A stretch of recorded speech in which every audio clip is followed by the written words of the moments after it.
வணக்கம். மீண்டும் ஒரு வணக்கத்தை சொல்லிக்கிறேன். ஏன்னா எல்லாம் இன்னும் ஸ்டடி ஆகல. வந்திருக்க மீடியா நண்பர் அனைவருக்கும் எங்களுடைய பணிவான வணக்கத்தை தெரிவிச்சுக்கிட்டு, விசில் அப்படின்னாலும் உங்களுக்கு தெரியும், இன்றைக்கி தமிழ்நாட்டில் ஆட்சி நடத்துகிறதே விசில் தான்.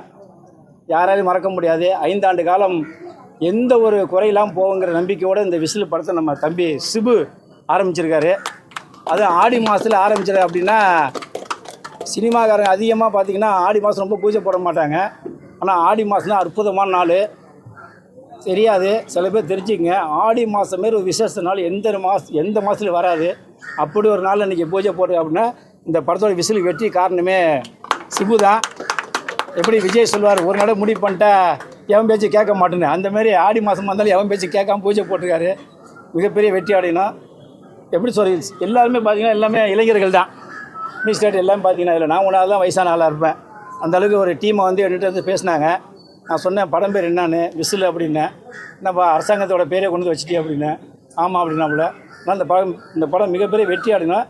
மீடியாக்காரங்க எப்போதுமே சப்போர்ட் பண்ணுவீங்க. அதேமாரி எங்களுடைய சிறுபட தயாரிப்புகள்லாம் சப்போர்ட் பண்ணி இந்தமாரி ஒரு இளைஞர்கள்லாம் கொண்டு வந்து இது மேலே கொண்டு வந்து வெற்றி பெற செய்யுங்க. நன்றி, வணக்கம்.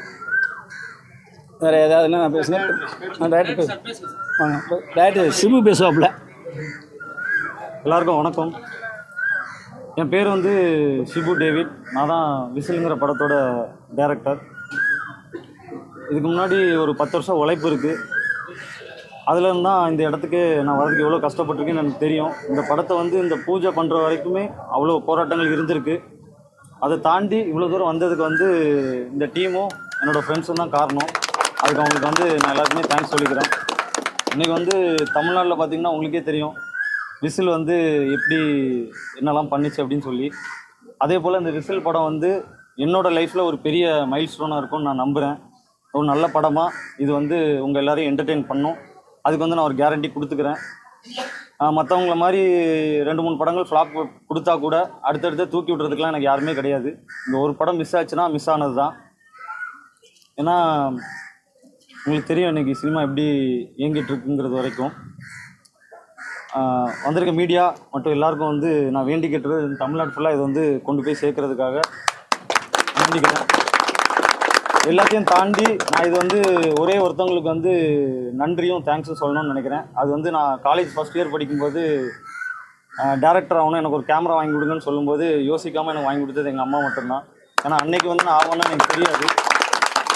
உண்மையை சொல்லணும்னா அதுதான். அவங்க கிட்டேருந்து ஒரு செயினை வந்து பேங்கில் கொண்டு வச்சு தான் எனக்கு கேமராவே வாங்கி கொடுத்தாங்க. அன்றைக்கி வந்து என்னை வந்து நம்பினது எங்கள் அம்மா மட்டும்தான். அவங்களுக்கு வந்து நான் நன்றியை சொல்லிக்கிறேன். ஏன்னா இன்றைக்கி வந்து பூஜைக்கு என்னால் அவங்களை இன்வைட் பண்ண முடியல. ஆனால் எங்கேயாருந்து என்னை பார்த்துட்டு இருப்பாங்கன்னு எனக்கு தெரியும். அம்மாவுக்கு ரொம்ப நன்றி. இந்த படம் வந்து வெற்றி அடையணும், அதுக்கு வந்து எல்லா சார்பிலையும் நான் வந்து கேட்டுக்கிறேன். நன்றி.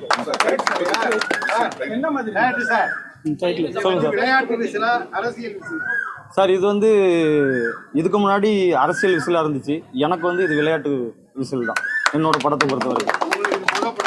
இது எனக்கு மொதல் படம் தான் சார். இதுக்கு முன்னாடி நான் பைலட் ஃபிலிம் பண்ணியிருக்கேன். ஒரு 10 வருஷமாக சின்ன சின்ன படங்களில் ஒர்க் பண்ணி கற்றுக்கிட்டு தான் இங்கே வந்திருக்கேன். இது முக்கியமான வேறு யார் நல்ல பிரபலியான நடிகர்கள் இதில் வராங்களா சார்? நான் வந்து கதையை மட்டும் நம்பி இதில் எடுத்திருக்கேன். புதுமுகத்தை தாண்டி நல்ல திறமையாக நடிக்கிறவங்க நான் எடுத்திருக்கேன். நீங்கள் இன்றைக்கி வந்து எத்தனையோ நல்ல ஆர்டிஸ்ட் இருக்காங்க, பெரிய ஹீரோ இருக்காங்க. அவங்க படமே இன்றைக்கி ஃப்ளாப் ஆகுது. மக்கள் வந்து ஒரு 150 ரூபா கொடுத்துட்டு போய் அதை வந்து படம் நல்லா இல்லை, என் டைம் வேஸ்ட் ஆகுதுன்னு சொல்லி ஃபீல் பண்ணுறாங்க. ஸோ நான் வந்து கதையை நம்புகிறேன், நல்ல நடிகர்களை நம்புகிறேன். அவங்கள நம்பி தான் இங்கே வந்திருக்கேன். ஸோ இது வந்து நீங்கள் புதுமுகன்னு பார்க்காதீங்க. கதை எப்படி இருக்குது, எப்படி வந்து மேக்கிங் பண்ணியிருக்காங்க, உங்களை என்டர்டெயின் பண்ணுதான்னு மட்டும் பாருங்கள். கண்டிப்பாக இது ஒரு நல்ல படமாக இருக்கும். இல்லை சார், இது வந்து ஸ்போர்ட்ஸ் ஆக்ஷன் ட்ராமா தான். ஒரு ஃபேமிலி என்டர்டெய்னர் தான். உங்களுக்கு ஃபன்னாகவும் இருக்கும். ஒரு ஸ்கூல் சப்ஜெக்ட் தான் பேக் ட்ராப்பில் எடுத்திருக்கோம். கன்னியாகுமரியில் நடக்கிற ஒரு சின்ன சின்ன உண்மை சம்பவங்களை பேஸ் பண்ணி தான் அந்த படத்தை நான் எடுத்திருக்கேன். ரொம்ப நன்றி சார். மினிஸ்டர் ராபா ஆமாம், விசில் பறக்கணும்ல. ஹாய், எல்லாருக்கும் வணக்கம். நாங்கள் Leon Darwin musical duo. So first of all கடவுளுக்கு நன்றி. அண்ட் எங்களை சப்போர்ட் பண்ணுற எங்கள் பேரண்ட்ஸ்க்கு, ஃபேமிலிக்கு நன்றி. அண்ட் எங்களை நம்பி இந்த படத்தை கொடுத்த ஷிபுக்கு பெரிய தேங்க்ஸ் சொல்லணும். ஏன்னா இது எங்களோட முதல் படம், எங்களோட டெபியூ ஃபிலிம் இது. ஸோ கண்டிப்பாக ஒரு சூப்பரான ஆல்பம் கொடுப்போம் அப்படின்னு சொல்லி நாங்கள் உங்களுக்கு சொல்கிறோம். கேட்டுட்டு நீங்கள் கண்டிப்பாக எங்களுக்கு சப்போர்ட் பண்ணுங்கள். தேங்க்யூ.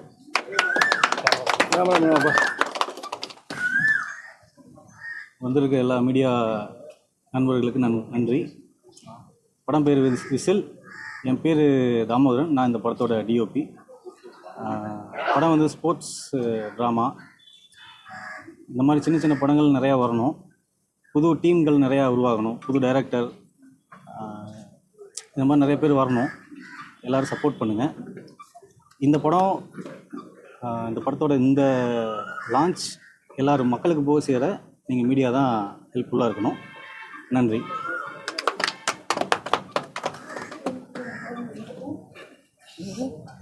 பேசலாமாண்ணா? அனைவருக்கும் வணக்கம். காலையில் எல்லாம் வந்து மந்தமாக இல்லாமல் ரொம்ப ஆக்டிவாக இருக்கீங்க, அதுவே ரொம்ப சந்தோஷம். ஸோ இதுக்கு முன்னாடி வந்து அண்ணன் பேசினாங்க. ஸோ அண்ணன் பேசுகிற வீடியோலாம் பார்த்துருக்கேன். ரொம்ப பரபரப்பாக ஆக்ரோஷமாக பேசுவார். அந்த ஆக்ரோஷத்தை நான் எதுலேயும் எதிர்பார்க்குறேனே. ஸோ படத்துக்கான ப்ரமோஷனாகவும் அது வந்து இருக்கணும். இதுக்கப்புறம் கேட்பாங்க அப்படின்னு நினைக்கிறேன். 8 கோடி பேர் பார்ப்பாங்க எவ்வளோ. கண்டிப்பாக. ஸோ விசில் அப்படின்னு டைட்டில் வந்து எப்படி பிடிச்சாரு அப்படின்னு தெரியல. Super title. ஏன்னா இப்போ வந்து 6 வயசு குழந்தையிலேருந்து 60 வயசு ஆயா வரைக்கும் விசில் ஊதி தான் வந்து தமிழ்நாட்டில் பெரிய மாற்றமே நடந்திருக்கு. ஸோ அந்தமாரி இந்த விசிலுக்கும் வந்து பெரிய மாற்றத்தை வந்து மக்கள் கொடுக்கணும் அப்படின்னு நினைக்கிறேன். நான் ஒரு மீடியா பர்சன், ஆரஞ்சு முட்டைன்ற யூடியூப் சேனல் வச்சுருக்கேன். நிறைய படங்கள் பண்ணிகிட்ருக்கேன். எனக்கு வாய்ப்பு கொடுத்த டேரக்டருக்கு வந்து ரொம்ப நன்றி. இந்த டீம் வந்து பெரிய யங்ஸ்டர் டீமாக இருக்குது. ஃபுல்லாகவே நியூஸ் விராட்லேருந்து எல்லாருமே யங்ஸ்டர் தான். நீங்களும் யங்ஸ்டர் தானே? பக்கமாக இருக்கீங்க, யங்ஸ்டர் தான். ஸோ எல்லோரும் சப்போர்ட் பண்ணுங்கள். மீடியாக்கள் தான் வந்து கொண்டு போய் சேர்க்கணும் நல்ல படங்களை. சார் சொன்ன மாதிரி வந்து பெரிய படங்களை இன்றைக்கி வந்து ஆடிக்கிட்டு இருக்கு, ஊசல் ஆடிக்கிட்டு இருக்குது. ஸோ சின்ன படங்கள் வந்து நிறைய தேட்டர்ஸ் கிடைக்க மாட்டுது. அண்ணன் நிறைய இடத்துல வந்து தான் பேசுவாங்க. ஸோ படம் ஃபஸ்ட்டு எப்படி இருக்குன்றது தேட்டரில் ஓட வச்சா தான் வந்து படம் எப்படி இருக்குன்னு மக்களுக்கு தெரியும். நீங்கள் தேட்டரே கொடுக்கலன்னா படம் எப்படி இருக்குன்னு யாருக்குமே தெரியாது. ஸோ சின்ன படங்களுக்கு நம்மள மாதிரியான மீடியாக்கள் தான் வந்து ஊக்கமாக வந்து இருக்கணும். ஸோ நன்றி, இருப்பீங்க நான் நம்புகிறேன். Thank you so much. எல்லாருக்கும் வணக்கம். என் பேர் அர்ணவ். நான் வந்து ஆக்டிங் ட்ரை பண்ணிட்டுருக்கேன். ஸோ எனக்கு வந்து ஷிபு ப்ரோ வந்து ஒரு 2 வருஷத்துக்கு முன்னாடி தெரியும். அப்போ வந்து அவரை பார்த்து நான் பயங்கரமாக இன்ஸ்பயர் ஆனேன். ஒரு ஷார்ட் ஃபிலிமுக்கே அவர் வந்து பயங்கரமாக எஃபர்ட் போட்டுட்டு இருந்தார் ப்ரோ. அப்போ பார்க்குறப்போயே தெரிஞ்சது பயங்கரமாக இவர் வந்து ஃபியூச்சரில் படம் போகிறாருன்னு. லாஸ்ட்டில் பார்த்தா அவர் என்ன கூப்பிடாருன்னு எதிர்பார்க்கவே இல்லை. ஏன்னா அதில் வந்து நான் நடிச்சிட்டு தான் இருந்தேன். அவர் வந்து அதில் அசிஸ்டன்ட் டைரக்டராக ஒர்க் பண்ணிட்டு இருந்தார். பட் ஆனால் இன்றைக்கி அவர் டக்குன்னு ஒரு டைரக்ஷன் பண்ணி ஒரு படம் எடுக்கிறாருன்னு நினைக்கும் போது எனக்கே ரொம்ப பெருமையாக இருக்குது. ஏன்னா அந்த படத்தை டைரக்ட் பண்ணிட்டு வந்து இப்போது சினிமாவை ட்ரை பண்ணல, சும்மா இருக்கார் இவர். ஆனால் அதில் அசிஸ்டன்ட் டைரக்டர் தான் ஒர்க் பண்ணிட்டு இருந்தார். இன்றைக்கி வந்து பயங்கரமாக ஒரு படம் வந்து பண்ணிவிட்டு என்னையே அதில் நடிக்க கூப்பிட்றாருன்னு எனக்கு ரொம்ப பெருமையாக இருக்குது. அதுலேயும் வந்து இதில் வந்து நான் வந்து ஒரு வில்லன் கேரக்டர் பண்ணுறேன். ஸோ அந்த கேரக்டர் பண்ணுறதுக்கு நான் ரொம்ப ஈகராக இருக்கேன். Thanks for the opportunity. எல்லா மீடியாவுக்கும் ரொம்ப நன்றி இங்கே வந்து இதை வந்து சப்போர்ட் பண்ணுறதுக்கு. இந்த படத்தை பெரிய இடத்துக்கு கூப்பிட்டு போவீங்கன்னு நான் நம்புகிறேன். ரொம்ப நன்றி. எங்களை மாதிரி உங்கள் எல்லாரோட சப்போர்ட் ரொம்ப தேவை. கண்டிப்பாக இதை கொண்டு போவீங்க நம்புகிறோம். Thank you so much. Thank you so much. Hi, எல்லாருக்கும் வணக்கம். ஸோ நான் தான் சித்ரஞ்சன் பேர், கன்னியாகுமரிலேருந்து வரேன். ஸோ சினிமாக்காக ட்ரை பண்ணி ஒரு 6 இயர்ஸ் மேலே ஆயிடுச்சு. ஆனால் வெளியே தெரியாது, ஜூனியர் ஆர்டிஸ்ட்டு அப்படி இப்படின்னு சொல்லிட்டு பைலட் மூவி, ஷார்ட் ஃபிலிம்ஸ்லாம் பண்ணி முட்டி மோதி தான் வந்துட்டுருக்கேன். ஆனால் வாய்ப்புகள் கிடைக்குதான்னு கேட்டால் இல்லை. சின்னதாக வரும், தட்டி கழிச்சு இது பண்ணிடுவாங்க. ஸோ ஆனால் ஃப்ரெண்டு ஷிபு எனக்கு இந்த ஒரு டேலண்ட் இருக்குது, ஸோ கண்டிப்பாக நீ மேலே வரணும் அப்படின்னு சொல்லிட்டு இந்த மாதிரி ஹெல்ப் பண்ணால். ஸோ இந்த ஒரு ஆப்பர்ச்சுனிட்டி கொடுத்ததுக்கு ரொம்ப நன்றி Shibu, David, director. Thank you so much. So audience நீங்கள் தான் சப்போர்ட் பண்ணணும், இன்னும் முன்னுக்கு வரணும். நான் ட்ரை பண்ணிட்டுருக்கேன், உங்களோட சப்போர்ட்டில் தான் இருக்கலாம். Thank you so much. Thank you so much. எல்லாருக்கும் வணக்கம். நான் தான் அம்பேத்கர். இந்த மூவிக்கு டைரக்டர் ஷிபு அவங்க வந்து எவ்வளோ கஷ்டப்பட்டுருக்காங்க. இப்போ இந்த ஆடி மாதம் சார் சொன்ன மாதிரி ஆடி மாதம் இந்த மாதத்தில் வைக்கலாமா வைக்கக்கூடாதான்னு நிறைய தடங்குகள் அப்படி நிறைய விஷயங்கள் இருந்துச்சு. அந்த டைமும் அவங்க மட்டும்தான் கண்டிப்பாக பண்ணணும், நம்மளால் நம்ம வந்து இந்த மாதத்தை நம்பியோ இந்த நாட்களை நம்பியோ நம்ம இல்லை, நம்மளோட கான்ஃபிடென்ட்டை நம்பி மட்டும்தான் நம்ம இருக்கோம், அதனால் கண்டிப்பாக பண்ணணும் அப்படின்னு சொல்லிட்டு இவ்வளோ கான்ஃபிடென்ட்டாக இந்த டேட்டில் இந்த டைமில் நம்ம பண்ணி ஆகணும்னு சொல்லிட்டு இவ்வளோ கான்ஃபிடென்ட்டாக பண்ணாங்க. கண்டிப்பாக விசில் இந்த மூவி கண்டிப்பாக ஹிட் ஆகும்னு நினைக்கிறேன். உங்களோட சப்போர்ட், எல்லாரோட சப்போர்ட்டும் கண்டிப்பாக வேணும். வந்திருக்க மீடியா எல்லாருக்கும் வணக்கம். என் பேர் ராஜாராம். இப்போது படம் எடுக்க போகிற விசிலுங்கிற படம் எடுக்க போகிற டைரக்டர் வந்துட்டு ஒரு 2 வருஷமாக பழக்கம்.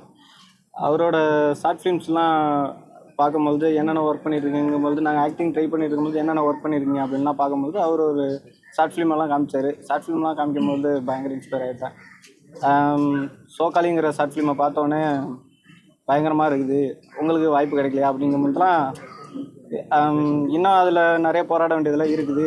இப்போ தானே நம்மளுக்கு தனி ஒரு ஸ்டோரி மேக் பண்ணி எடுத்துக்கிட்டு இருக்கோம், அதுக்கு இன்னும் 4 எடுக்கும் அப்படின்னு சொல்லிட்டுலாம் ஒரு 2 வருஷம் கூடவே எல்லாரும் அப்படியே சேர்ந்து பயணிக்க ஆரம்பித்தோம். அதுக்கப்புறம் எல்லோரும் டீம் ஒர்க்காக ஒரு ஸ்டோரி மேக் பண்ணும்போது அதில் இந்த விசிலுங்கிற டைட்டில் வச்சு நாங்கள் ஒரு புதுசாக ஒரு படம் எடுக்க போகிறோம். அதுக்கு வந்துட்டு ஃப்ரெண்ட்ஸ் சப்போர்ட் தான் எல்லாமே. படம் எடுக்கக்கூடிய டைரக்டருக்கு வாழ்த்துக்கள். இந்த படம் மேல் மேலும் வெற்றி பெறணுங்கிறது நீங்கள் எல்லோரும் சப்போர்ட் பண்ணி அது மேல் மேலும் கொண்டு போகணும். நன்றி, வணக்கம். எல்லாருக்கும் வணக்கம். என்னை பற்றி சொல்லணுன்னா ஒன்றுமே இருக்காது என் பேக்ரவுண்டில். இதான் விஷயமே. ஆக்சுவலாக 4 இயர்ஸாக நான் ஆக்டிங்குள்ளே தான் இருக்கேன்றதே வெளியே யாருக்கும் தெரியாது. ஏன்னா நான் ஜூனியர் ஆர்டிஸ்ட்டாக தான் பண்ணிகிட்ருக்கேன். அப்புறம் ரீசெண்டாக தான் பாலலக்ஷ்மணன் சார் ஒரு வாய்ப்பு கொடுத்தாரு. அந்த வாய்ப்புக்கு அப்புறம் அதுக்கப்புறம் ரொம்ப கேப் விழுந்துருச்சு. என்னோடய திறமையை வெளியே காட்டணும்னு எனக்கு அந்த ஆப்பர்ச்சுனிட்டியே கிடைக்க மாட்டுது சொல்லப்போனால். இப்போது ஷிபு எப்படி எனக்கு தெரியும்னா 2 இயர்ஸ் முன்னாடி ஒரு பைலட் ஃபிலிம் பண்ணதுனால ஷிபு எனக்கு ரொம்ப நாளாக தெரியும். அவர் ரொம்ப க்ளோஸ் ஆனதுக்கப்புறம் தான் இந்த ஒரு வாய்ப்பெலாம் எனக்கு கிடைக்க ஆரம்பிச்சிது. ஓப்பனாக சொல்லணுன்னா அதுதான். ஆனால் என்னோடய திறமையை வெளியே காட்டுவேன்றது எனக்கு நம்பிக்கை இருக்குது. அவர் கொடுத்த வாய்ப்பை நான் கண்டிப்பாக இது பண்ண மாட்டேன், எனக்கு ஒரு நம்பிக்கை இருக்குது. ஸோ இந்த படம் நல்லா போய் எல்லார்கிட்டையும் போய் சேரணும். இவரோட பேர் தனுஷ். ராயன் தனுஷா. ஆமாம், ராயன் தனுஷா. இதான் என்னோட ஃபர்ஸ்ட் டைம் இந்த மாதிரி நான் வந்து மீட்டிங்னு ஒன்று நிற்கிறது. எல்லாருமே ஜூனியர் ஆர்டிஸ்ட் வந்தவங்க தான். எம்ஜிஆர்லேருந்து, சிவாஜிலேருந்து, ரஜினிலேருந்து, கமலேருந்து, விஜய்லேருந்து எல்லாருமே வந்தவங்கன்னா நீ வருவேன் கண்டிப்பாக. Thank you sir. எல்லாருக்கும் நன்றி. இதை கொண்டு போய் சேருங்க, அது மட்டும்தான் என்னோட இது. உங்கள் கையில் தான் இருக்குது எங்களோட வாழ்க்கை, அது மட்டும் நான் சொல்லிக்கிறேன். நன்றி சார், நன்றி. படம் இருக்கு, முன்னாடி வந்திருக்கு. சரி, அது இதே டைட்டில் வச்சிருக்காங்க. அதை பற்றி என்ன, எப்படி எதாவது பர்மிஷன் வாங்கி 7.5 வருஷம் முடிஞ்சு போச்சுன்னா எந்த சென்சார் போலையும் கேட்க மாட்டாங்க. நல்லா ஒன்று தெரிஞ்சுங்க. 100 நட சொல்லிட்டேன், 1000 நட சொல்லிட்டேன். சென்சார் போர்டு முடிவு பண்ணுறதா எந்த படத்துக்கும் டைட்டில் கொடுக்கறது. வேறு எந்த சங்கத்துக்கும் எனக்கோ யாருக்கும் எந்த ஒரு சூழ்நிலையும் கிடையாதுங்கிறத மறுபடியும் உங்கள்கிட்ட சொல்கிறேன். நீங்கள் யாரை கேட்டாலும் இதை சொல்லுங்கள். யாருக்கு அன்பு சொல்கிறாரு உண்மையால எந்த சங்கமாக கேளுங்க. அப்படி அவங்க ஆமாம் இல்லை நாங்கள் நினச்சா எங்களுக்கு அந்த பவர் இருக்குது அப்படின்னு சொன்னால் அது அத்தனை பொய். இப்போ எப்படி யூத் எடுத்தாங்களே விஜய் சார் படம் வந்து இப்போ எப்படி வச்சாங்க? அதனால் டைட்டில் சென்சார் போல் போய் முடிவு பண்ணி அவங்க அந்த டைட்டில் விசில் அப்படி இருக்குதுன்னு சொல்லிட்டாங்கன்னா விசில் வர்றான் அப்படின்னு சொல்லுவாங்க. இல்லை விசில் அடி அப்படின்னு ஒரே ஒரு பேர் ABCDE எப்படி இருக்குல்ல அதுமாரி ஒரு வரியை சேர்த்து சொல்லுவாங்க. இப்போ என் மாதிரி அன்புன்னா இப்போ அன்பு அங்கே படம் இருக்குது சொல்லிட்டா வா அன்பு, அவ்வளோதான். ஒன்றும் இல்லை சார், வா படம் சொல்ல. இப்போ சிங்கம் வந்துச்சுல, சிங்கம் 1, சிங்கம் 2. ஏன் சிங்கமே வைக்க வேண்டியதானே? சிங்கம் முன்னாடி வைக்க வேண்டியதானே? காஞ்சனா முன்னாடி வைக்க வேண்டியதானே? கலவாணி வைக்க வேண்டியதானே? சொல்லுங்கள், நான் சொல்கிறேன். எல்லாமே மீடியாலாம் ஓப்பனாக பேசுங்க. யாராவது சிங்கம் வச்சுட்டு சிங்கம் திருப்பி வச்சாங்களா? சிங்கம் 1 தானே வச்சாங்க. அதேமாரி ஒரே ஒரு வரி தான். இப்போ விசில் வந்து எடுத்திருக்காரு. இந்த விசில் வந்து இன்றைக்கி மக்கள் மத்தியில் மிகப்பெரிய புரட்சி. ஒன்று தெரியுங்களா? இன்றைக்கி வந்து ஏன் விஜய் ஜெயிச்சா தெரியுங்களா? அவர் சொன்னார் போல டைலாக், நான் ஒரு நட முடிவு பண்ணுறேன் என் பேச்சு நானே. அது மாதிரி எவனுமே பிள்ளைங்க ஒரு பேச்சு கூட அப்பன் பேச்சு, ஆய் பேச்சு, தங்க பேச்சு, அக்கா பேச்சு கேட்காம வந்த ஓட்டு தான் அந்த ஓட்டு விஜய். நீங்கள் இது இல்லைன்னு சொல்லுங்கள். என்ன மீறியா 10 ஓட்டு போச்சுங்க விஜய்க்கு. அப்படி என்ன பண்ண முடியும்? நான் ஒன்று தான் விஜய் ஓட்டு போட சொல்லுவேன். எல்லோரும் போடுறாங்க. எல்லாமே என் பையன் கேட்டான் உங்கள் பேச்சை கேட்படியா போங்கப்பான்னா. இதுக்கு என்ன பதில் சொல்கிறீங்க? அதனால் இப்போ வந்து இந்த விசில் படம் மிகப்பெரிய வெற்றி அடையணும். இவங்க தம்பியெல்லாம் பார்த்தீங்கன்னா தெரியும், எல்லாமே சின்ன பசங்க. வந்து இப்போ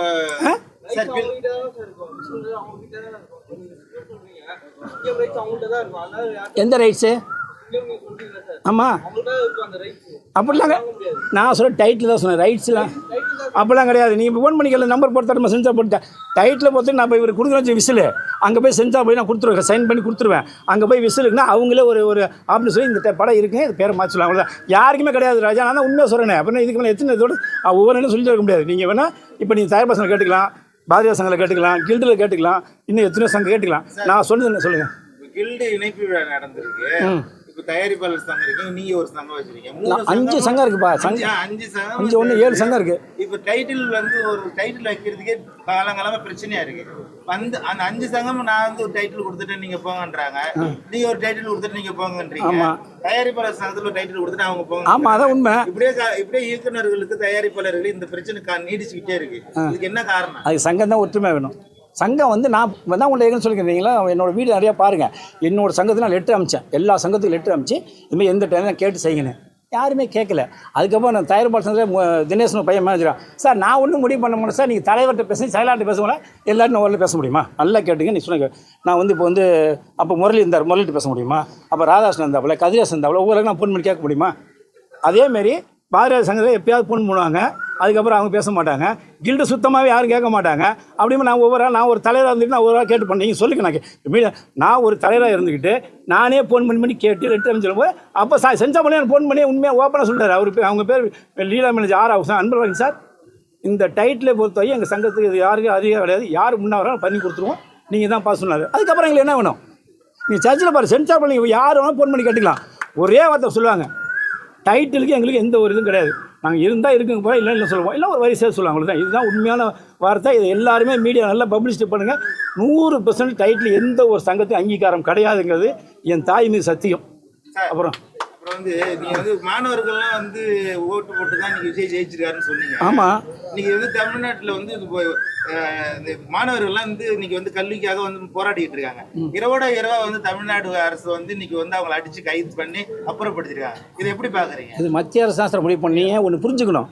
நீட்டு நான் சொல்லிடுறேன், நீட்டை பொறுத்த வரைக்கும் மத்திய அரசு ஒரே முடிவாக இருக்குது. நீட்டை பொறுத்த வரைக்கும் நல்லது இருக்குது, கெட்டது இருக்கிறது நான் ஒத்துக்க முடியாது. நீட்டை பொறுத்த வரைக்கும் பாமர மக்கள்லாம் ஜெயிச்சு வரலாம். எப்படி நீங்கள் வரலாங்க, டாக்டரை படிச்சு இவர் வரலாங்க, இந்த பையன் வரலாங்க, இந்த சினிமா விட்டு வரலாம். அது மாதிரி நீட்டை பொறுத்த மத்திய அரசு என்ன முடிவு பண்ணுச்சு?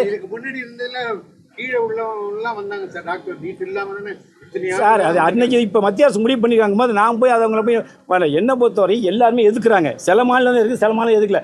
நார்த் சைடு முழுக்க எதுக்கல. சில பக்கம் நல்லா கேட்டுங்க, தமிழக அரசு தான் எந்த நேரமும் 15 வருஷம் எதுக்குறாங்க, பாக்கி எங்கேயும் எதுக்கல. அதை போய் நான் போய் இதெல்லாம் சினிமாவில் வந்து நான் போய் விஜய் மேலே இல்லை, அவரோட கருத்தை வந்துங்க பாருங்க.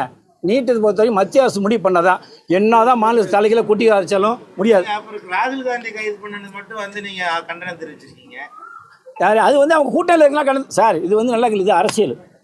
சினிமாவில் அரசியல் எப்படி கேட்டிங்கன்னா, அப்பயே ஜெயலலிதா சொல்லியிருக்காங்க, நிரந்தரமான எதிரியும் கிடையாது, நிரந்தர நண்பன். நாளைக்கு ராகுல் காந்தி நாளைக்கு பிரிஞ்சு போகலாம், இவர் பிரிஞ்சு போகலாம், அவங்க பிரிஞ்சு காங்கிரஸில் பிரிஞ்சு போகிறமே பிஜேபி போகலாம். மத்திய அரசு என்ன முடிவு பண்ணுறதோ அவங்க பண்ணிட்டு தான் இருப்பாங்க. அவங்களை எதிர்த்து போராட தான் முடிவு தர வின் பண்ண முடியாது. அதுமாரி அவங்களா ஒரு சட்டம் போட்டு, இல்லை எவனா 10-20 பேர் செத்தானா, இல்லை எவனா குண்டு சுட்டுக்கிட்டு எவனா அழுதுனா அப்போ முடிவு பண்ணி அதை ரத்து பண்ணுவாங்க. இதுதான் தொடர்ந்து வந்து தமிழ் சினிமாவில் வந்து விருதுகள் வந்து நல்ல படங்களை கொடுக்க மாட்டாங்கன்னு ஒரு குற்றச்சாட்டு. அது உண்மை, அது நான் ஆளுதான் ஏற்றுக்கிறேன். இது எப்படி பார்க்குறீங்க? அது என்னன்னு கேட்டிங்கன்னா, எல்லாமே ஜால்ரா தான், எல்லாமே ரெக்கமெண்டேஷன் தான் சார். இப்போ ஓப்பனாக சொல்கிறேன் சார், உண்மையிலே ரெக்கமெண்டேஷனில் தான் எல்லா படமும் சரி, அது மத்திய அரசு மாநில சரி, அவங்கவுங்க கூட இருக்கிறவங்க ரெஃபர் பண்ணி தான் படம் கொடுக்குறாங்க, அவார்டு கொடுக்குறாங்க, இது மானியம் கொடுக்குறாங்க. இது நான் ஒன்று இதை போடுங்க, உண்மையாக சொல்கிறேன். எல்லா அரசாங்கமுமே அது மத்திய அரசு மாநில அரசுமே ஜெயிச்சவனுக்கு எதுவுமே தெளிவாக கொடுக்கறது இல்லை. இது உண்மை. இப்போ என் மச்சானா, என் மாமனா, என் அண்ணனா, என் தம்பியா, அவன் சொன்னான் மஞ்சள் சொன்ன மாமன், இப்படிலாம் சார் போயிருக்கு அரசியல். இப்போ இந்த 5 வருஷம் விஜய் மாற்றினா தான் சார் முடியும், இல்லைன்னா அது இல்லை சார். தேர்வு குழுவில் வந்து இயக்குநர்களை வைக்காத கலா மாஸ்டர் மாதிரி வந்து ஒரு நடன கலைஞரை வந்து படத்துக்கு வந்து விருதுக்கு வந்து தேர்வு பண்றாங்க. அதை எப்படி பாக்குறீங்க சார்? புரியல, இன்னொரு சொல்லுங்க. அதாவது தேர்வு குழுவில் தேசிய விருது தேர்வு குழு இருக்குல்ல, அதுல வந்து ஒரு இயக்குநர்களுக்கு தான் தெரியும். ஆமா, டான்ஸ் மாஸ்டர் ஒன்றும் தெரியாது. டான்ஸ் மாஸ்டர் வந்து தேர்வு பண்ணி அப்போ இதில் தெரிஞ்சுங்க, இதெல்லாம் ரெக்கமெண்டேஷன் தான். இதுதான் எல்லாமே சப்போர்ட்டில் தான் ஒவ்வொருத்தரும் வர்றாங்க தவிர, அந்த மாதிரி இந்த பசங்களாம் 20 வருஷம் கஷ்டம். நானே 35 வருஷமாக சினிமா, இந்த பையன் சொன்னாப்புல நான் நடிக்க வந்து தெருவில் பிச்சை எடுக்காத ஒன்று தான் எல்லா வேலையும் பார்த்து வந்தேன். அப்படிங்கும்போது யாருமே ரெக்கமெண்டேஷன் ஜெயிச்சு வராங்க, தனிச்சு ஜெயிச்சு வராங்க. யாருமே கவர்மெண்ட் அரசு சப்போர்ட் பண்ணல. அதை பண்ணணும், அது விஜய் அரசு கண்டிப்பாக அதை பண்ணணும். அப்போ தான் விஜய்க்கு அடுத்தடுத்து முதலமைச்சருடைய வாய்ப்பு வரும். இல்லை அவங்களும் அதே பழைய குருளிக்காக தோடினா அப்படி தான் இருப்பாங்க. ஓகே சார், கேளுங்க.